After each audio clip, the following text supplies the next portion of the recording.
You want to become a pen tester. And when we want to become a pen tester, we do a lot of cool learning paths. We learn about Active Directory. We learn about networking. We learn about cloud. All of that stuff is good. But might I suggest to you, if you want to become a pen tester, the best skill you can learn is web app pen testing. Now, the reason web app pen testing is the best skill you can learn is when it comes to actual pen testing in the real world, most of what you're going to encounter as a junior pen tester is web apps. The reason for that is in a pen testing company, we often have a bunch of web app pen testing assessments because web apps are an easy way for a client to kind of dip their toes in the pen testing water and get a feel for us as an organization. So when you land that first role as a junior pen tester, you're going to spend a lot of your time doing web apps and APIs. Now, there's really no better resource, free resource to learn web app pen testing than Portswigger's Academy.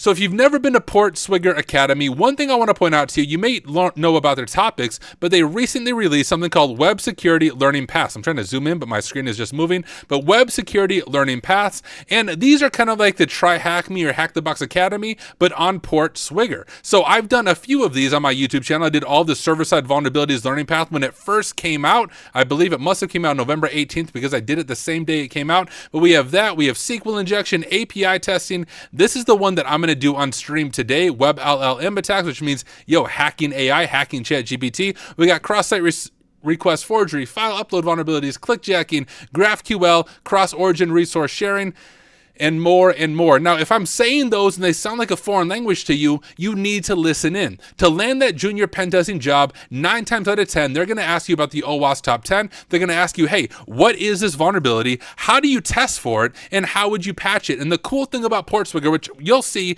if you go through the learning paths, is they teach you all of that. They teach you the theory behind it. There's hands-on labs for exploiting it, and they always teach you how to defend against it. Because as a pen tester, here's what happens. If I'm assigned a web app for a pen test, I might do a 5-day or a 10-day pen test, and I will test, I'll hack, and then I'll give them a professionally written report. But one piece we don't talk about is what's called the debrief. In the debrief, you sit down with the client and you go over their entire environment and you let them know, hey, here is something I found in the environment, here's a vulnerability I found, and you answer any question that they might have, and you suggest ways to remediate that. Now, if you don't know what you're talking about, it's going to be obvious, so you need to do your time, you need to do your research, you need to learn web apps. So, you want to be a junior pen tester, learn web apps today. Portswigger Academy is an incredible resource. This video is not sponsored by them. If they want to sponsor me and give me a free version of Burt Pro, I'll take it, but I really just believe in what they're doing, so check it out today.